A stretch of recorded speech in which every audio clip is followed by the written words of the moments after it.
Welcome back, Tops employees and fanboys. We're starting off hot, and I don't mean temperature.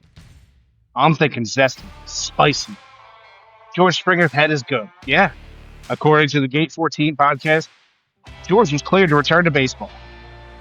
Hey, one good BJ is better than 26 Yanks. Miguel Amaya came back off the IL for the Cubbies just to blow out his knee and take a bounce house tumble, launching off first base.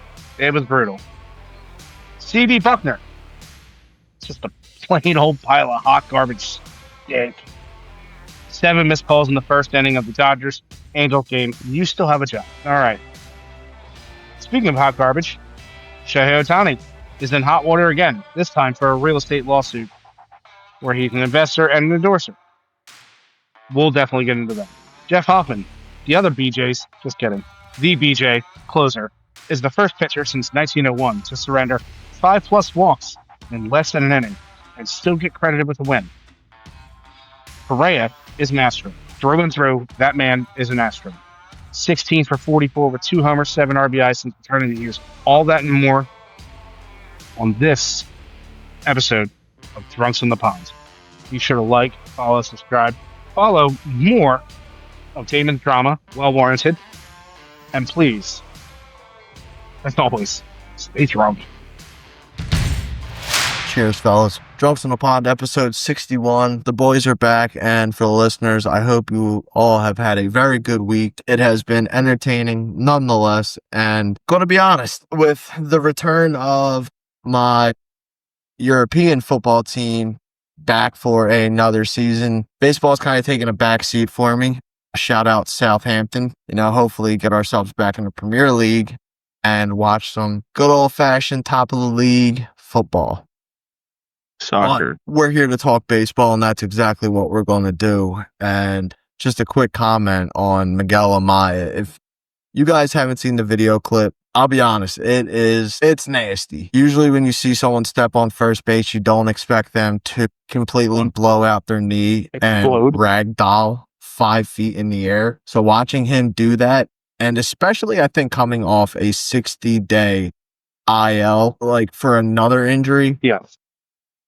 Just to blow out your knee on your first game back. I hate to be the bearer of bad news, but I think this is the end for Miguel Amaya in the majors because, how many times can you blow out the same knee in 1 year? Obviously, hope he has a very good recovery and, prayers to him. But yeah, we got a lot to talk tonight, so I'm going to shut the hell up and, who wants to fire it off? Well, I am wearing my real estate mogul, Shohei Ohtani's Japanese jersey, with nothing but respect for this lovely gentleman's agreements, deals, and potential wrongdoings. However, Jay and I spoke about this for a couple minutes prior to us getting into long tangents of randomness prior to recording. I'm going to just start with this, and I want both your guys' opinions. Do you think it's the company that Ohtani keeps landing him in these predicaments? And then we'll get it more into what the predicament is. I just want your opinions on that situation. Or at least that thought. Damon? Yeah, dude, if you just want my opinion on it, I definitely think it's the people around him. You just can't not know about everything that's going on. He's had 2 different situations, but he doesn't know anything about either one. Like, I don't get that. I truly don't get it. And for $240 million, I feel like if I was going to be put down for an investment of that much, or I don't know exactly what the parameters were, but could never be me. And I definitely think he has some bad people around him. And if it isn't the people, I think people are, I don't know. It's just not the 90s anymore. It's not like, growing up, people were like, Michael Jordan had a gambling problem. Oh, that's a myth. That's a myth. You couldn't prove it. Well, with social media and everything like that, people would have had photos of Mike. And so, I don't know. I feel like as much as it is the people around him, I also think it's Shohei himself, because I don't know how many times you could be involved in something shady in the multi-million dollars and not know exactly what's going on. Yeah, I'm kind of in the same boat Like, it's one thing to have your translator take millions from you and you supposedly, or I'll use allegedly, not know about it. Like, you have a lot of faith in this guy to do right by you. Like, this is the guy who is telling American reporters what you're saying in Japanese. Like, this is the guy who is supposed to make you look and sound as authentic as possible. For him to do something dirty like that, I can see how it caught Ohtani off guard. Now with this lawsuit, it's like, all right, hold on here. It's like, obviously Shohei isn't the greatest judge of character, because now it's like, all right, dude, this is the second person that's in your inner circle, I'm assuming, that has done you dirt. This is where you as a person need to take a step back and go, okay, who is surrounding me right now? Like, who are these people? Like, what are their intentions? Like, you're making a lot of money. You're making a lot of money that you truly do not know what to do with. And no one can sit here and be like, oh, I know what to do with 700 million. I guarantee you do not. Unless there's a $700 million car that you have fallen in love with and you would do anything for, you do not know what you would do with $700 million. Like, listen, I do feel for Shohei, because Shohei does not seem like the type of guy who willingly gets himself into these places. But at some point, How can you, like, that I gotta cut you off there and ask you, how can you sit there and say that when there's been two very skeptical situations surrounding the dude and he just plays hell and color both times? I mean, that's fair. That's fair. I won't take that from you. I'm just talking Shohei from the outside perspective. Like, besides those two things, Michael like, Jordan looked like a guy from the outside perspective. He was scared when people were going to watch The Last Dance. So, I mean, again, it's not telling for what we see. And especially with how they're trying to play that he doesn't know either of these. Come on now. Come on now. They're trying their damn life to save his image and make him look like the squeaky clean best person to ever live. He is perfect, never committed no sins, no atrocities. He's never gambled. He's never done anything. He's never thought about doing that kind of stuff. He didn't know anything about any of that kind of stuff. I Are you mean, telling me that? I mean, bro, it's listen. Just like how you said you don't know, people don't well, know how. Oh, hear me out on this. Just like you said, people don't know how to spend 700 million. He got like 16 million taken. I've talked to people that have made 16 million in a year, and I asked them, "Hey, man, you have more than 16 in the bank. If someone took that, regardless of how close, would you know?" He you said, "At should some point, absolutely. yeah." That's why you should He have a said, "At some financial advisor. point, yeah." Well, no. Even with the financial advisors and stuff like that, because sometimes it may be your financial advisor. I Sometimes, mean, remember, Dane Cook, it was his brother. So sometimes you may have a fraudulent situation, but again, in a lot of these revealings, the celebrity finds out themselves. The yeah, celebrity's like, hold on, oh, whoa. And it's not a started off as 2 million, then went to 4 million, then went to possibly 30 million, then to 16 million, and we're jumping all over the place with it. They're like, no, I'm missing this amount. So I don't know. I just feel like the MLB, ESPN, the government, I'm just joking, but whoever it may be, I just feel like they're trying to do their damn best to give a squeaky clean image to Shohei. I mean, obviously, he's baseball's golden boy. You want your golden boy to come off as a Superman type of person, the person that is here to do all right by the sport. And, you know, a lot of your popularity is coming from Shohei Ohtani fans and Japanese baseball fans, because they're like, oh my God, our golden child is now playing in this league. Our two other golden child who once played here are also playing in that league, and they're playing on the same team. So it's like the Dodgers right now are like the pinnacle of the whole baseball world. The Brewers are the best team in baseball currently, but you would not know it with the Dodgers, with the amount of storylines they get. So, I mean, protecting their image, I can 100% understand.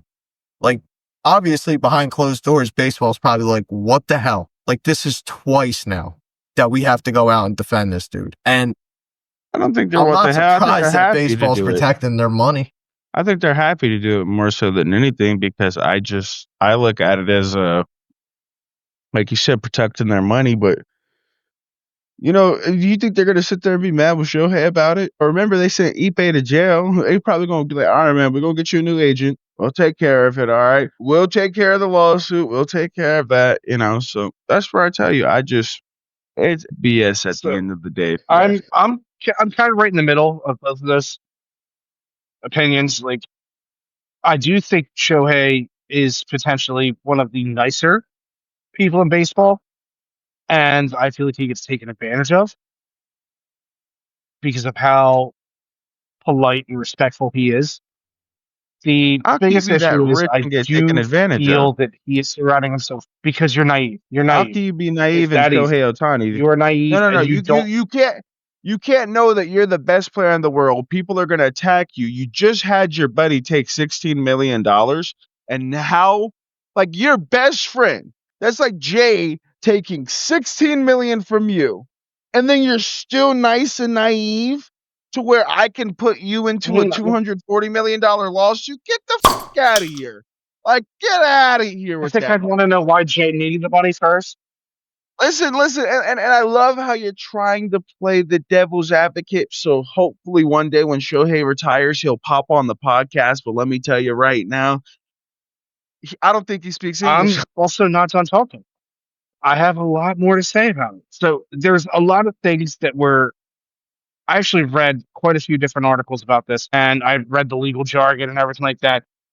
The lawsuit is alleging tortuous interference, which tortuous interference I had to look up because obviously I did not go to Harvard or Yale and did not take any law classes.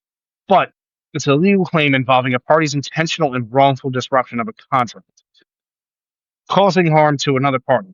So it basically means that someone interfered with the contract slash business deal and nothing worked out in the advantage of anyone except for the person who was allegedly paying.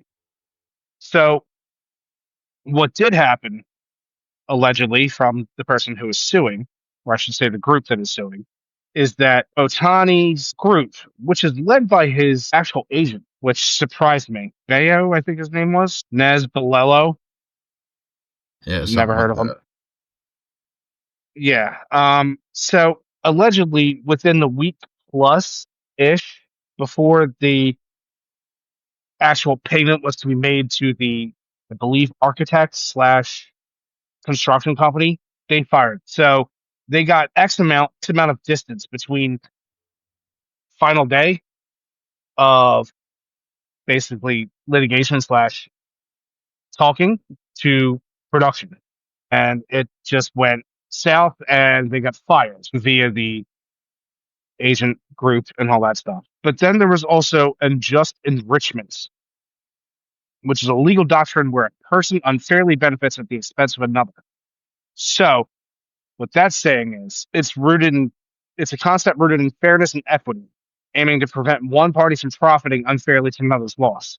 So they were basically trying to get rid of this company prior to the fact that they were supposed to start. Like that day, gone. If I'm wrong, I would love for a lawyer to correct me. This is just all stuff I wrote down. So what it's looking like is from the person suing, I guess that would be the plaintiff. I need to watch Suits again. I'm not sure. They were fired for no other reason besides basically Shohei's group's financial interest in themselves, and that's it.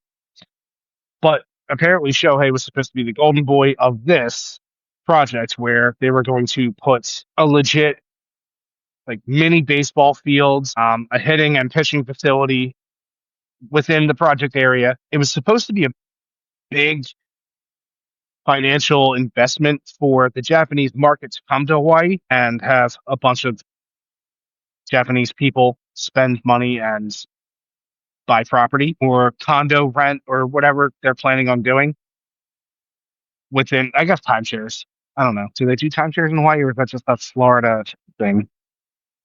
No, I'm pretty sure you can do timeshares anywhere. Okay. But apparently, this is just a blatant case of abuse of power, what the lawsuit says. Apparently, the defendants used threats and baseless legal claims to force a business partner to betray contractual obligations and strip the plaintiffs the very project they conceived and started to build. So this is not going to go away anytime soon. This is going to be a long, drawn out legal battle. And if it's not, then what is the ultimate goal? To siphon money from Shohei and his agency group that were involved in this. And what's the number one thing you don't want when you have a lawsuit against you? Is for it to take forever and take a lot of money out of your pocket compared to just settling it. I hate to say it, but I think this is going to be a settlement, and no one's going to look good in the end. This is going to be one of those situations where no one comes out on top. No one ever does. Honestly, the only person that's going to come out on top is the dude that's going to get the money. That's about it. We've already seen how this plays out. Like, one person comes out on top, someone comes out unscathed, which will be Ohtani, and then someone takes the fall, which will be whoever the short gray-haired dude was. Naz Bello or whatever. Sounds like a Star Wars character. That's fair. Didn't look at it that way. I was just trying to wonder what his name was, but that makes sense. But I mean, only time's going to tell what really happened. It's hard to believe this is happening twice. Like, I think the only thing in baseball that's kind of surprising me right now, outside of the Ohtani situation, is all the that's going on in Cleveland with Luis Ortiz and Emmanuel Clase both having their lockers cleaned out. And latest reports are saying that it could be a permanent ban from baseball, which is almost crazy to me because we're talking about a closer who was, 1 year, 2 years off from being the most dominant closer in the entire fucking league, to now all of a sudden the dude's about to catch a permanent ban. Like, I don't know, man. This is a wild situation. Like, we've seen people get banned before. I mean, for gambling, obviously Pete Rose being the big one and the Black Sox being another one. But like, damn, dude, what the hell is going on in baseball? Like it's hard to sit here and say that baseball players don't make enough. I would almost assume they're the highest paid athletes in North America. Maybe basketball players take the most, maybe football players. I'm not 100% sure, but like, really? What the hell is up with baseball players and gambling? How much more money do you need to make doing shit illegally? I don't know, man. Gambling in baseball is crazy to me, especially as a player. Like, I understand some people make the base minimum and some people make the vet minimum and some make $300 million, but like, you know that this is something that could get you permanently banned. Why would you ever risk that? Once again, I think it goes to the concept of the company you keep. It's that easy. I mean, you're hanging out with people who end up either forcing you or the fact that you've done some raw and you need to either make up for it or for some reason they just own you. Crazy concepts, but it's also not. The more money you have, the more people you know. I just think it's crazy that, what's his name? Clase had the Fin Fleet, whatever that deal is, where you can invest in him. Did he?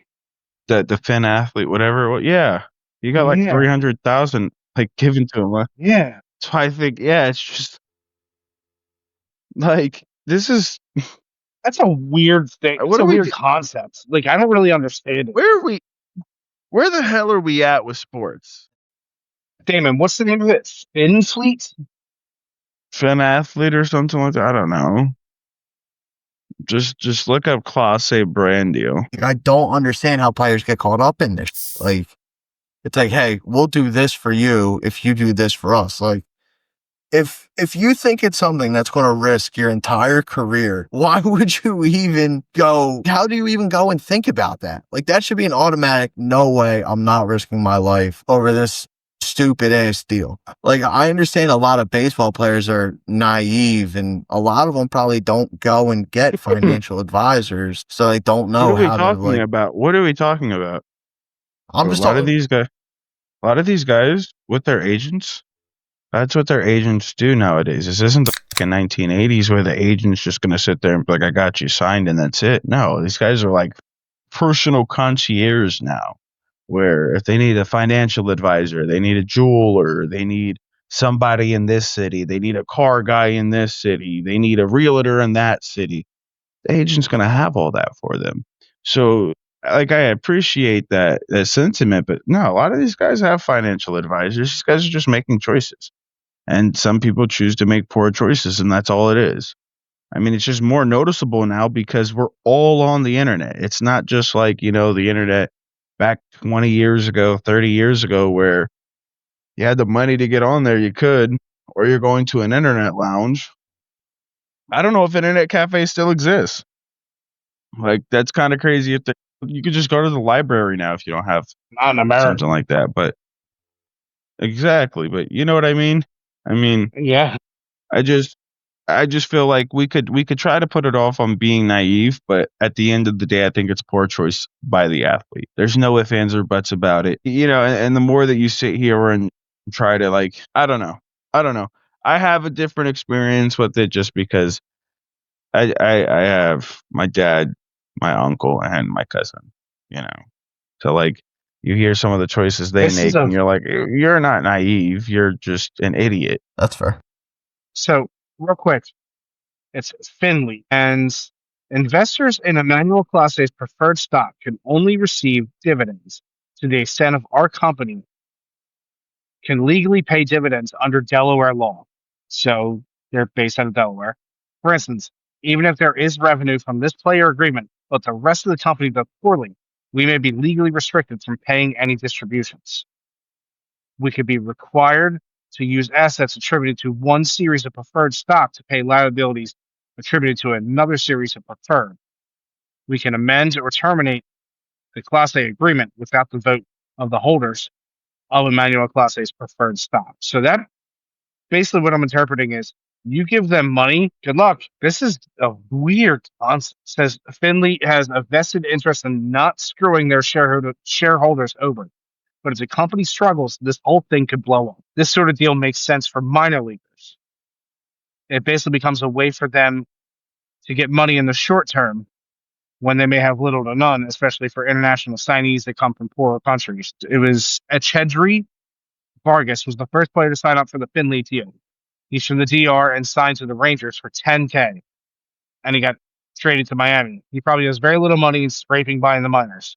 It makes sense that he might offer part of future earnings to get some money to help him live for the next few years. So this is basically like a loan crowdsourced. That's crazy. This is wild. So, like, since Class A was doing that, like it's only fair to assume Luis Ortiz had to be doing the same thing, right? Like this, or is this a case of two players doing the same thing but taking two different streets?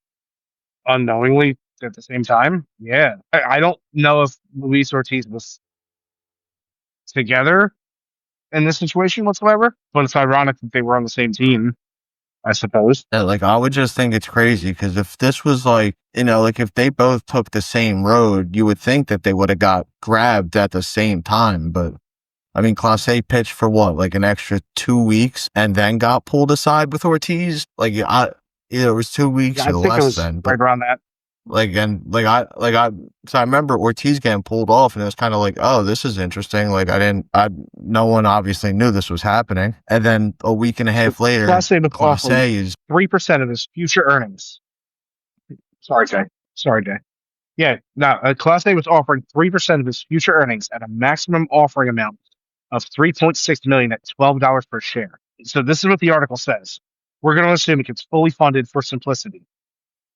And to keep finance side from going down some weird rabbit holes, just simple math, that means if Class A earns $100 million the rest of his career, investors will get $3 million.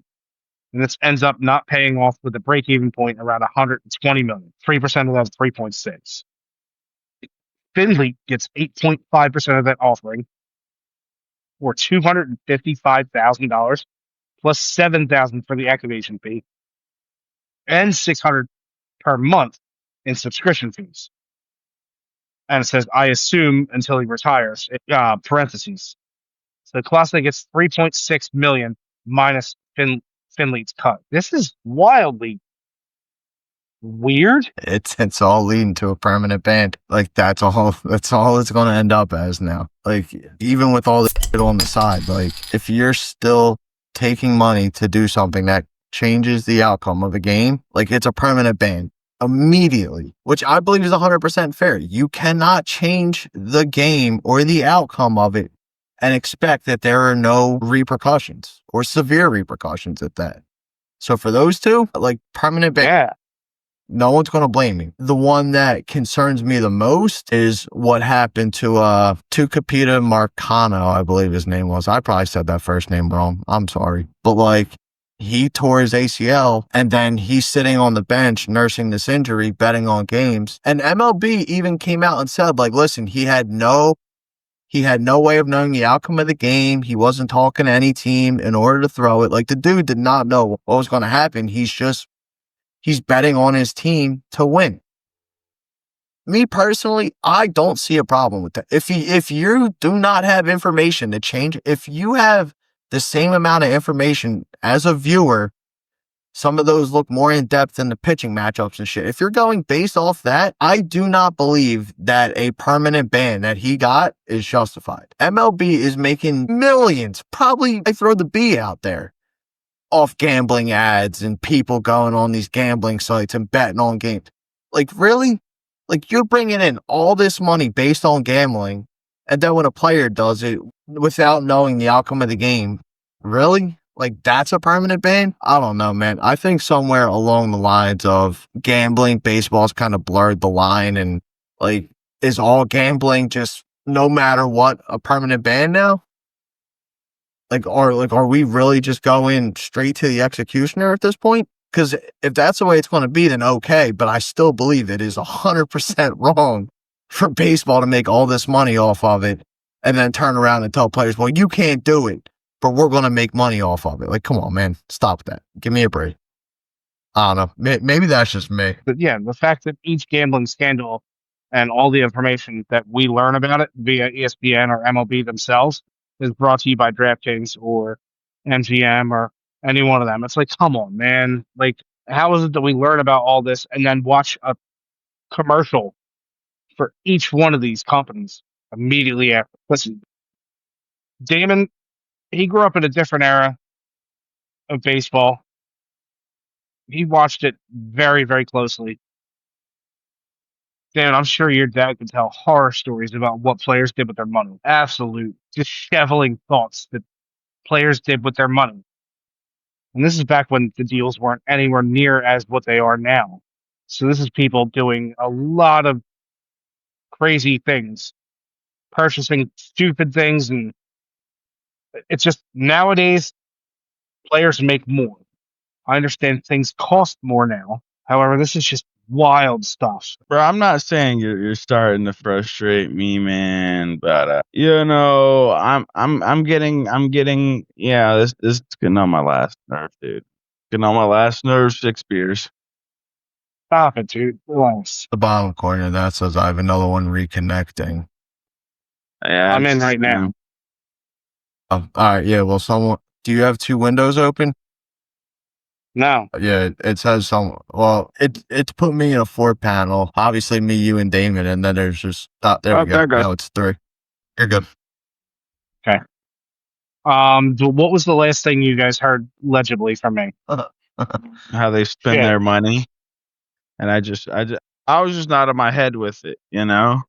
Yeah. All right. Yeah. So like players back then compared to now, within your father's time compared to now, obviously, with the dollar amounts of contracts being completely different and just adjusted via inflation and all those fun words. I'm sure there's plenty of horror stories your dad could tell us about people just losing their. It's not that we need to know what players they were, but some of the stories have to just be some of the best stories to be told. It makes me think of, I know this isn't related, but it sort of is, Mr. and the Man Ross, Hall of Fame player, Mr. 3000, and then owns this tiny little bar at a strip mall, and he's content and happy. Listen, that's just common. Investments are one thing, but it looks like his bar was, successful because it was. What was the name of his bar? He had like a whole shopping center that all had the number 3000 in it. Like, so That's right. He had the whole shopping center. You're right.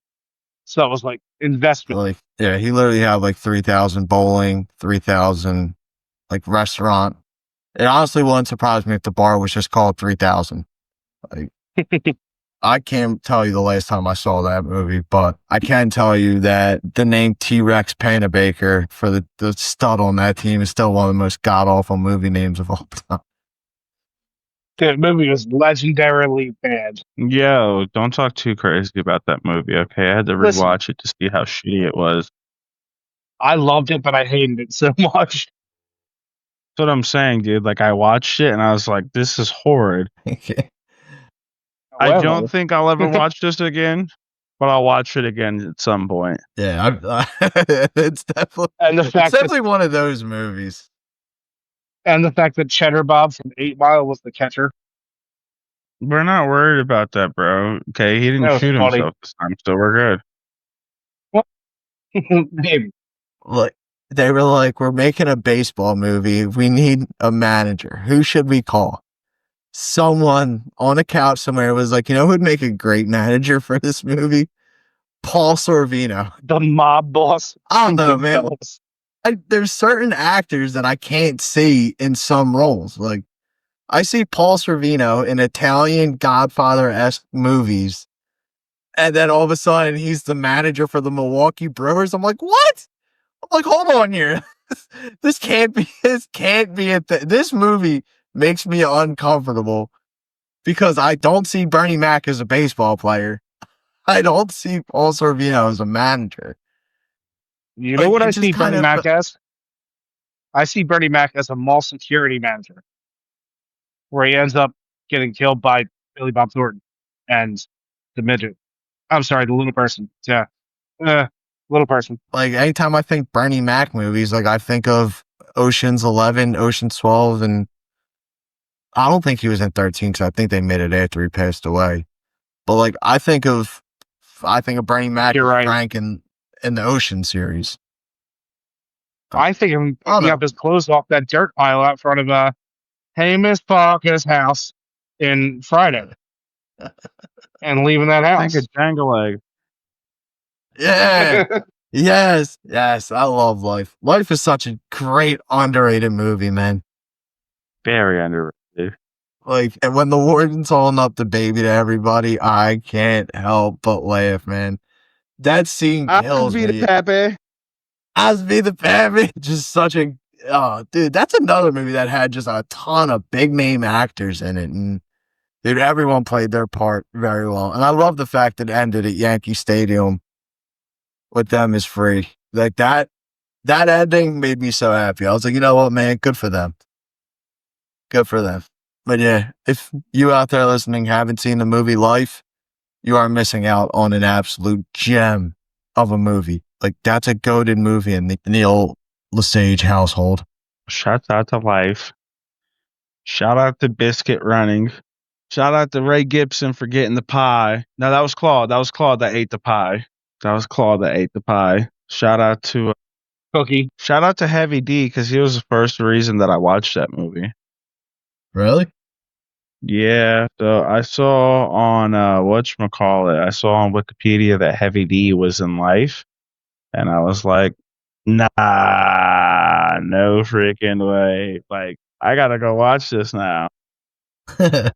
And yeah, he had like one of the shortest parts in it, but definitely was worth the watch. Now that we found love. Come on, man.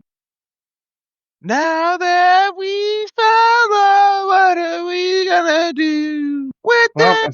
It's a good thing we host the podcast and don't sing. Yeah, like, one of my favorite underrated actors is in that. Bokeem Woodbine, can't get right. Oh yeah, dude, can't get right. Great baseball player now. Always plays a badass in everything. He's just got that swag. That was a good movie, man. I need to bring that one back in the rotation. It's been a long time. Well, it's a solid watch, no matter what. Well, we're forgetting about one of the GOATs too, Rick James. Oh yeah, Rick James was Spanky. That's right. Like, see, so many good movies that don't get talked about enough, and I feel like Life is definitely top 2 in movies that gets forgotten. It's a bold claim for top 2, but yeah, no, I get it. like on a quick baseball thing though, like I kind of feel like we have to shout him out because even though we don't root for him, I mean, it is still pretty cool. Petey Polar Bear is now the Mets home run leader which is insane to me because it's only 253. Like when I heard that, I was sitting here like, yo, we have someone that hit over 500 home runs. Like, he would need to double his number to even come close. I'm like, holy dude.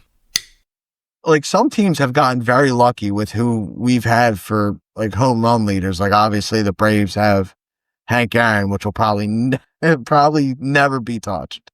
And I'm talking just single team. Like obviously Bonds did it for the Giants and the Pirates. I'm not sure what he hit for both, but I'd imagine if you took those Pirate years away, it's probably more around like the 700 mark. But I mean, Bonds hit plenty for the Pirates. How many did he hit for them?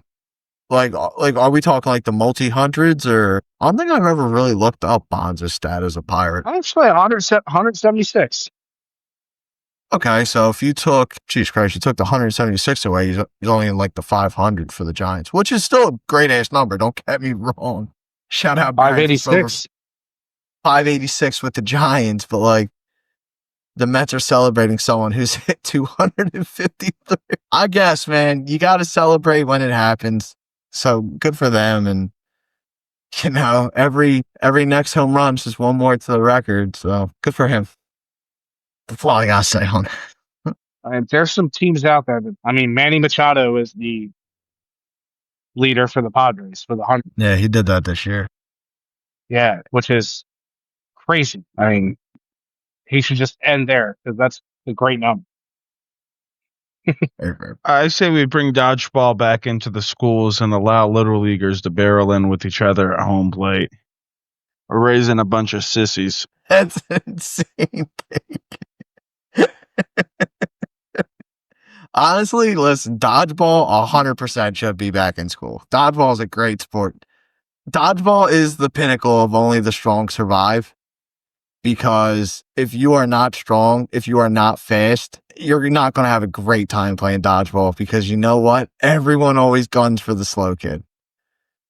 Slow kid's an easy target, and everyone's always aiming for the head, even though that was the one rule in school. You don't go for the kids that can't defend themselves. And 99% of the time, 99% of the time, it was like the minute you got a ball, you were like, who can catch this heat with the highest percentage? And you were like, you know what? It's definitely little Timmy over there. Kind of standing with the girls in the circle. Like, you're like, you know what, dude? Timmy's going to get this. But I mean, if I'm watching a Little League World Series and I see a kid, if I see a catcher get run over at home plate, I'm just going to be like, holy dude. Like, that is insane. Yo, have you seen the size of some of these kids, though? Look what I sent you. There's a kid who just threw 82 miles an hour back-to-back pitches. And that's equivalent to 107 in Major League distance. Go.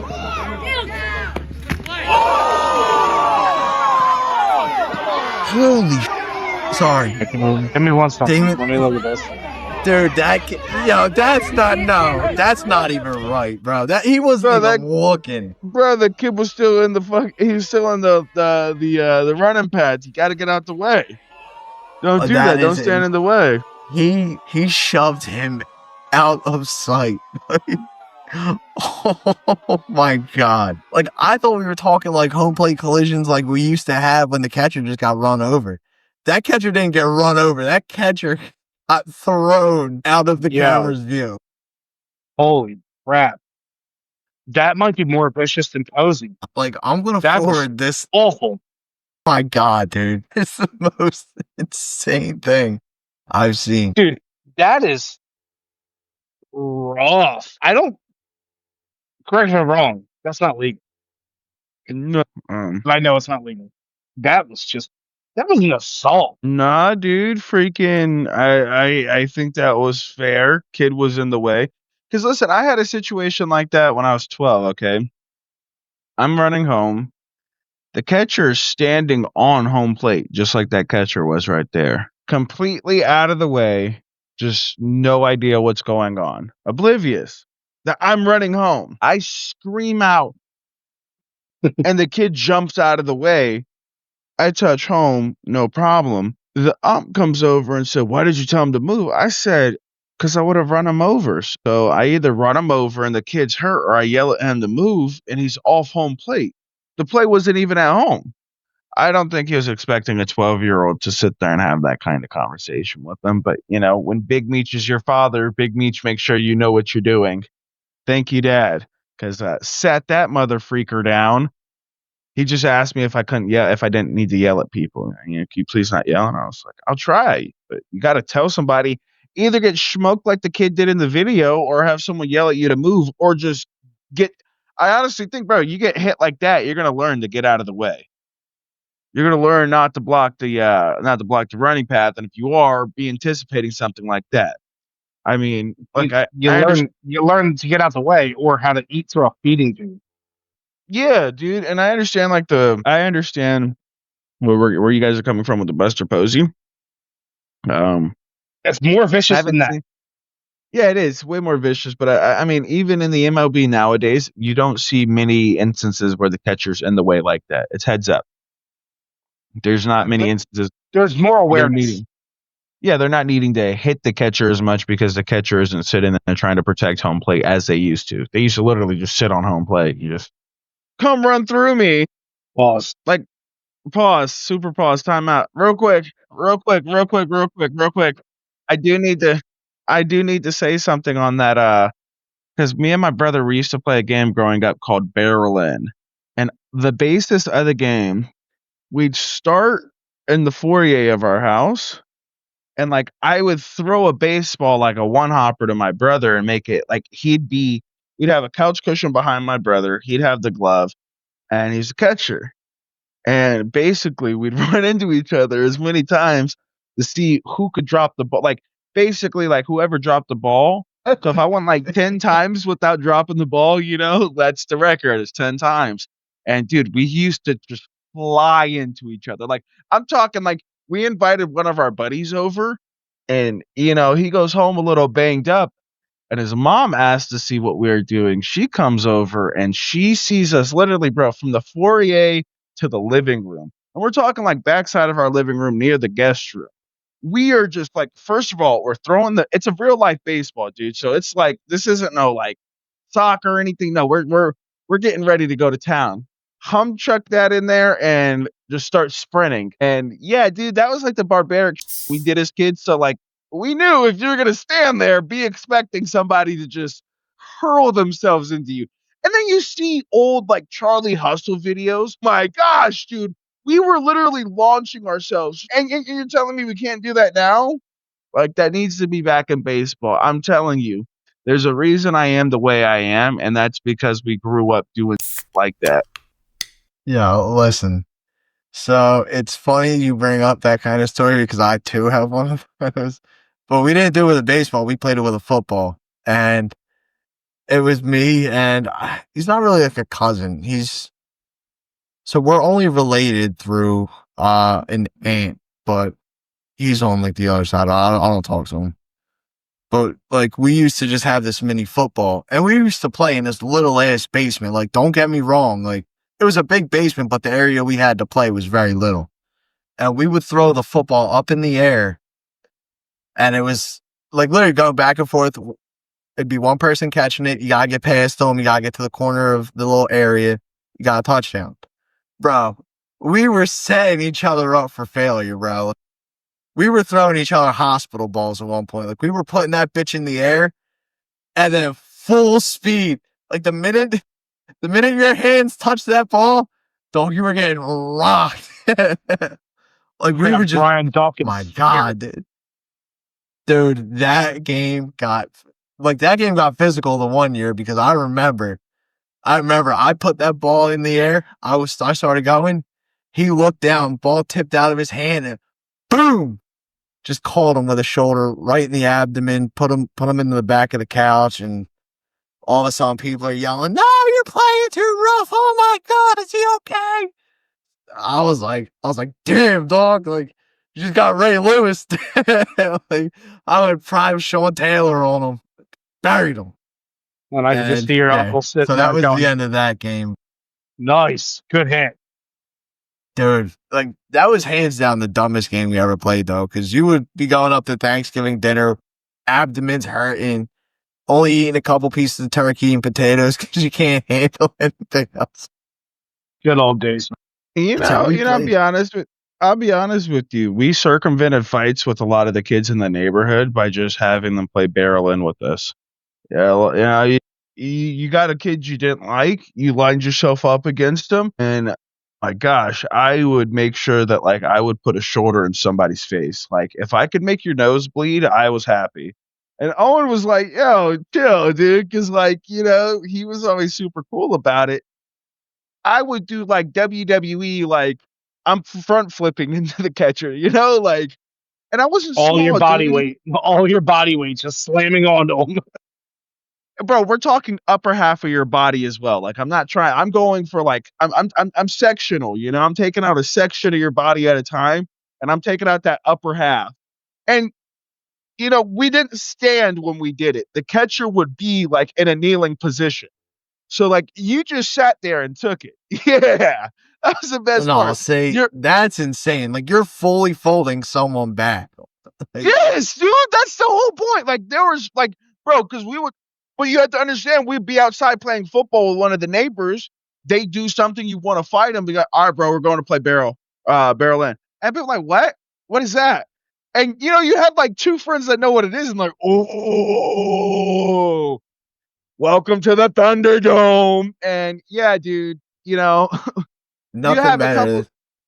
Oh, dude, and the best part about it was people were afraid of our dad, so like they won't even threaten to sue. They knew that like you threaten Can't to sue, imagine you why. might get a dude, you Can't might get a imagine why. like fist in the face, like. And then there are some kids that watch me and my brother fight, and like we would throw like light bulbs and stuff like that at each other. So like it wasn't like a normal fight. We'd like, EC top. yes, okay.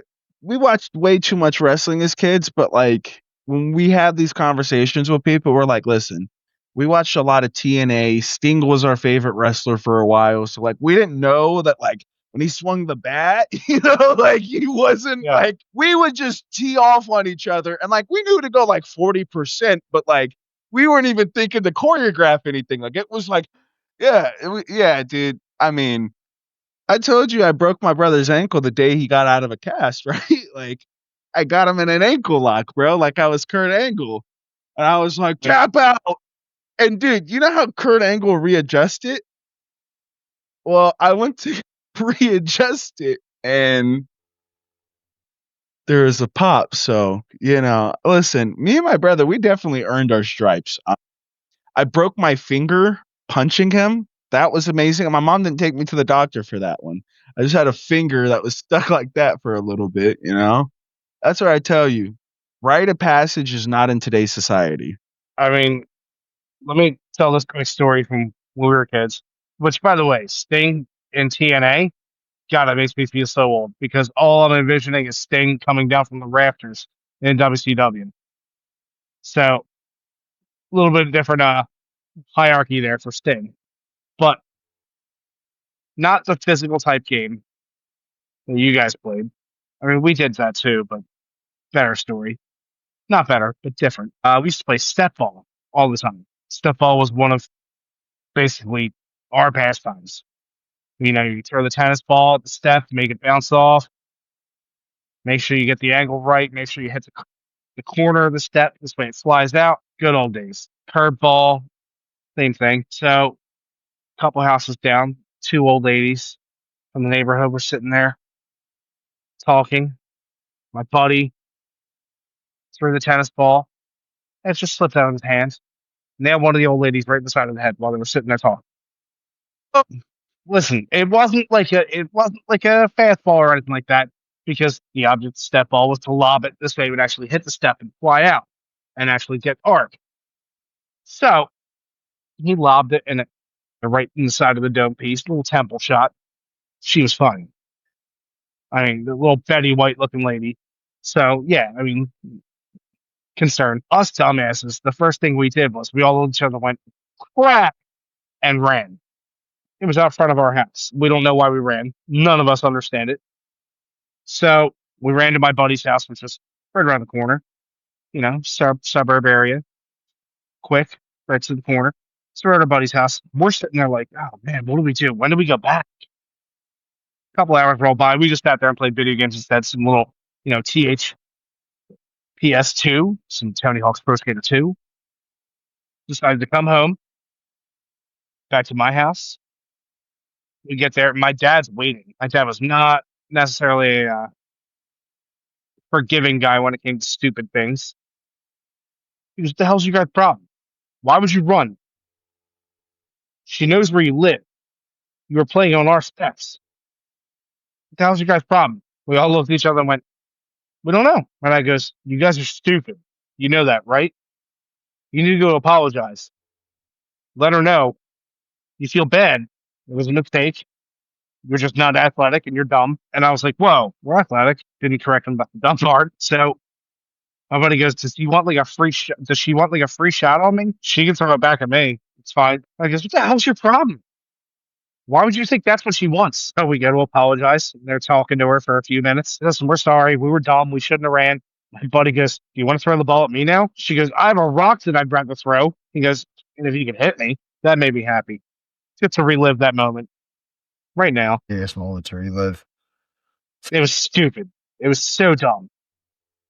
But speaking of dumb, I want to end this off tonight with, hey Taman, you had necessarily an encounter, kind of like an epiphany occurred to you the other day pertaining to a certain jersey and card. How's that going, bud? Going well.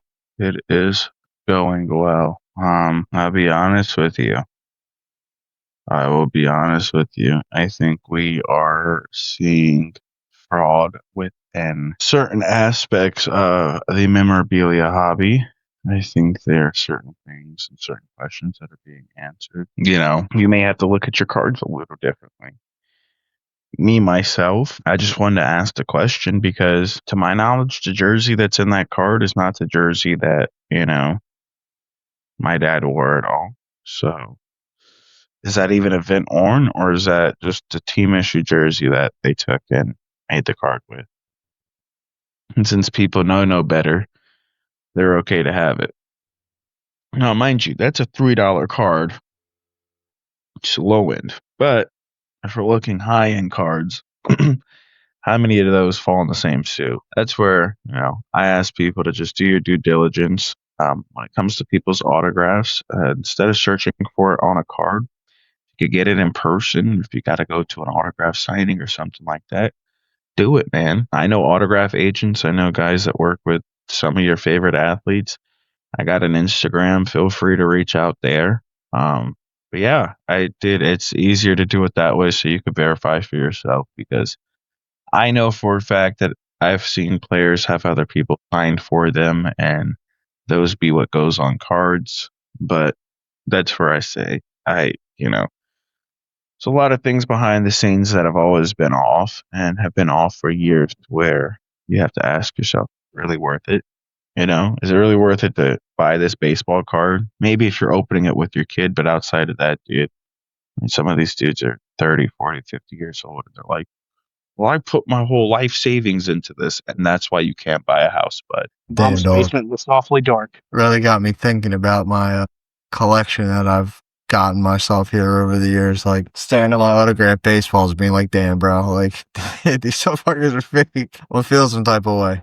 And now with my newest edition, the Monty Irvin signed bat, which is my favorite, probably top 3 favorite baseball players of all time. I'm sitting here, I'm like, yo, you know how devastated I would be if I took this thing somewhere and be like, please tell me it's authentic. And someone's like, bro, I don't know who Monty Irvin is, but I can't imagine his handwriting being that bad. But that's it. I'm selling everything for what I can get. I'm done collecting. I mean, that is the last straw for me, hands down. I don't think I'd ever buy anything ever again. Listen, man, it's a gray world. Gray world. You never know. Damon's absolutely right. Do your due diligence. Make sure things are right. Just in case there's anybody unfamiliar with what I was referring to with the Damon situation, check out his Instagram, one of the more popular recent videos that he's had lately, the Stat Guy. Please Yeah, be and hey, sure. fuck all you Bauer supporters. Just real quick, you guys. Damn, back Question again. your source before you question me.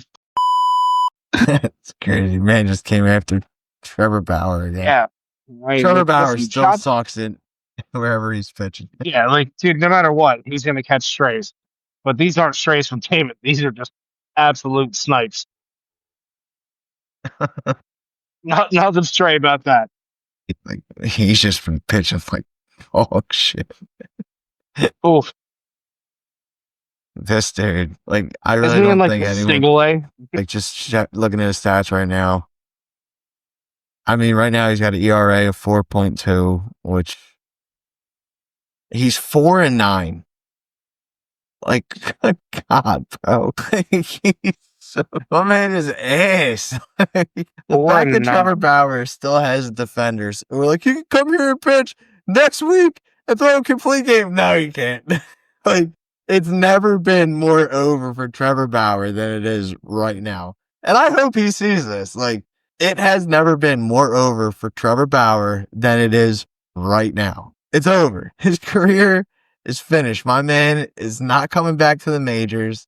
Having a 4.2 ERA over in the NPB is not helping his case. A 4-9 record. Well, wins and losses don't matter. Yeah, well, guess what, brother? In some situations, they do matter. Listen, wins and losses don't matter if you're Paul Skeens. Wins and losses certainly matter if you're Trevor Bauer. Great way to Wins and put it. losses don't matter for a Cy Young if you're Jacob deGrom. Listen, Bauer, they certainly matter for you. You are pitching in a league that you are supposed to be the star, and you are just Paul Skeens right now is a 7-9 record. You guys share the same amount of losses. Like, you don't have a 2.13 ERA. Sorry, dude. I'm not sorry. I take that back. I'm on Damon's side on this. Just without some of the profane language to people's mothers. Yeah, sorry. Your guys' moms may have raised some marks, but you guys' mom didn't have. You know what? Mark is the right word, but also ill-informed. Ill-informed. No, they're marks. They're marks. I informed some of these people about how bad their Messiah. their gobbling king is, because they gobble their king. Oh, perfect. And listen, The gobbling king. can't hate. Listen.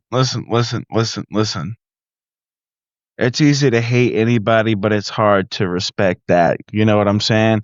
So just always remember, when I choose to speak, just respect what I gotta say. And if you don't listen, for you guys that are out there, I hope you ain't got a pretty daughter that's about 21 years or older. Because again, I like to drink, party real quick, and then guess what? You gonna have some stat guy grandbabies. Better watch yourself when you talk to me there, Polly. Just to clarify what he's saying is, how you going to hate from outside the club? Y'all can't even get in. Exactly. And you're hating on me, but your daughter's liking my post. Remember who I am. I'm the damn champion. And tune in next week for Monday Night Raw. Want me to put the damn title on the line. That thing is never far away from you. Jesus. Always next to me. I told you, That's dude. like I'm your a damn bottle of champ. water, man. That's like your bottle of water. I got a bottle of water right here. This is like my Bible right here. Listen, I live and die by it. I once smacked an intruder in the face with it. The cop asked me, All right, "Is that that's the another 10 pounds story. of gold?" Yeah. That's another story for another day. What we need to do right now is do that usual closing. Can I start it off? You sure can, Damon, because you're just Okay. on a hot streak. Okay, this is what I really want. Z, get ready. Listen, Trevor Bauer, Yeah. King Golden, the MLB authenticators, the hobby, your favorite hobbyist. But, let me turn the heel character down a little bit, actually being a person. I hope you guys have an amazing week. I hope you guys are doing very well for yourselves and whatever your ambitions may be. Listen, we're just a couple of guys looking to have some fun. We don't like to stir up controversy. We just like to ask questions and talk bullshit in the meanwhile. Yeah, I just hope you guys have a blessed week. And listen, be safe doing whatever you may be doing because I want to see you tuning in next week. It's your boy, the Stat Guy, and you can lick my. So I'm going to hit us with a couple on this day in base. Back in 1958, the great Vic Tower of the Cleveland Indians. I'm allowed to say it. That's when they were the Indians. He's still home twice in the same game. He only had 3 steals that year. Good for you, Vic Power. He's been great in a kind of a long form. He's had a long career. Good for him. Also, on this day, 1988, Detroit pounds the Red Sox. Pause. 18-6 at Fenway Park to end Boston's American League record home winning streak at 24 games. Just 2 shy of the Major League record held by 1916 Giants. And then my final on this day, much more recent, 1997, down. The Orioles and Mariners wait out a power outage of nearly 2.5 hours in varying degrees of light and darkness before the game is finally postponed. The results in the Mariners having to play back-to-back doubleheaders in different cities. Kind of damn cool. But to end it off, unfortunately, I'm going to end this with one sad note. Baseball death, August 14th, 1999. The legendary Pee Wee Reese passed. One of the game goats, one of the more well-known of the black and white era. Gentleman was pretty damn good player. That's a shame. He couldn't just make it a couple more months just to see the millennium. Also, just make sure the people you work with are stand-up people. Make sure the people that you surround yourself with aren't potential swindlemen. Ooh, good word. Yes. And most importantly, just if you have a boatload of money, make sure you're the one in charge of what's going on. And you want to be involved in every single aspect. And every single aspect should either A, go through you or someone much more trusted than what a lot of people would consider one of the more sleazy professions of being an agent. Don't let it be your agent. Be smart about who you surround yourself with. I'm not saying vet everyone, but vet everyone. Jay, please give us some positive. All right, for my final thought. So this is what we're going to do. We're going to have a little fun with this. Ooh, I like Give you one fact that just caught me by surprise. I'm going to give you one random memory I have, just in baseball in general, and then I'm going to give you one random ass player, and I want one random player from you both as well when I get to mine. So my random ass fact I just learned. I did not know this, and it's funny that he's only one of, I think, 4 or 5 people to come out of Jamaica and make it to the major leagues. I had no idea that Justin Masterson, whiter than Dove Soap, was from Jamaica. The Cleveland Indians pitcher, Justin Masterson, is from Jamaica. I don't know where in Jamaica. On his baseball reference, there's a Jamaican flag. Caught me completely off guard. I see you two looking down at your looking in the capital. I never. Wow. If you would have given me 30 guesses on where Justin Masterson was from, Jamaica wouldn't even have cracked the top 30. Would not have cracked 30 at all. So shout out Justin Masterson for a random fact. Random baseball memory. You guys probably remember this. Maybe not. There was a Little League World Series player. It had to be maybe a couple years ago. It was not long ago at all. This kid was like, I'm 5'7", 3/4 respectively. This kid was easily 5'10", 5'11", built like a house, crushing like 415-foot home runs, like just an absolute animal at the plate. I forget his name. I forget what team he played for, but I still have the visual of this. Just like we made fun of it a lot. He reminded me of Carlos from the Benchwarmers. Just did not look his age. Dude could have easily been 25, playing with a bunch of little leaguers, but just hammering the ball. It's a random ass baseball memory. And for my random MLB player, I gave you guys some time to get one together, so hopefully you guys came up with a good one. Give me John Axford, pitcher for the Milwaukee Brewers, maybe like a decade ago. Solid pitcher for a couple years, then he kind of fell off. But yeah, shout out John Axford. But who do you boys have? Random players? Just a random ass player. Jamie Walker. I like that. Brandon Duckworth. The Duck Man. There you go. Jamie So, Walker. Go ahead. Real quick, you said that the kid was what, 5? Yeah, something like that. Well, I just looked up Little League World Series biggest player, and that's verbatim what I typed into Google. Aaron Derley, who was 6'9" and 13 years old, and for the Arabian Americans. Isn't that the kid they call Baby Shaq?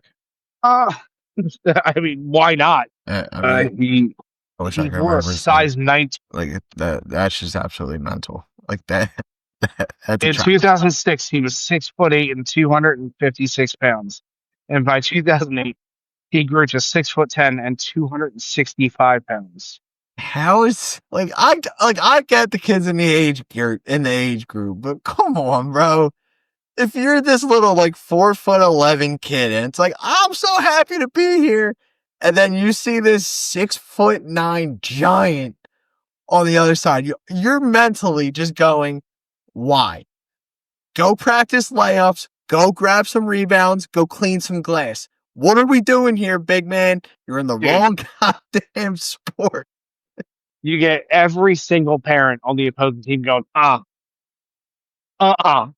like, I don't care what he looks like, what color he is, what his name is. I don't care.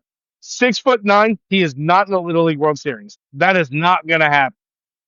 Well, like he played 2 years. Like it's called the Little League World Series. Ain't not little about Aaron Durley. Ain't not little about Aaron Durley. Shout out Aaron Durley. Hope you're doing well, brother. Hope you're still staying. Played at TCU. Graduated high school at 6'11". Hey, stop growing. Stop, dude. What are your parents? What are you tonight? Dude, his body saw him at 6'9" and said, "You know what? We got another couple inches for you, buddy. Here you go. Merry Christmas." His 6'11". His size shoe required him to get shoe sets and players like Yao Ming.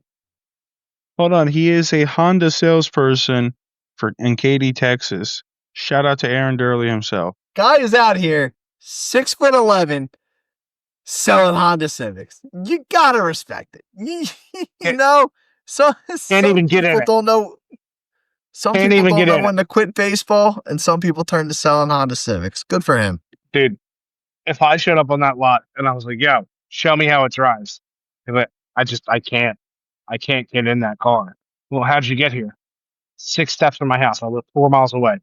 I just sent him over to you guys. Dude, good for him, man. There is less than 40 people in the entire world who are that tall. And you're selling Civics. Honestly, got respect. The guy found a full-time job. No matter what, man's out here grinding. He's getting it. Dude, respect. But on that note, it is time to wind this thing down, shut the lights off, get the field covered. But as always, you know we'll be back next week. But for now, I'm Jay. That's Damon. That's Rich. This has been Drunks on the Pond. You already know. And we will be back next week, the week after. We'll see. But for now, Z, I need you to do me a favor, baby. It's time to hit that music. Get the hell on out of here, boys. Peace.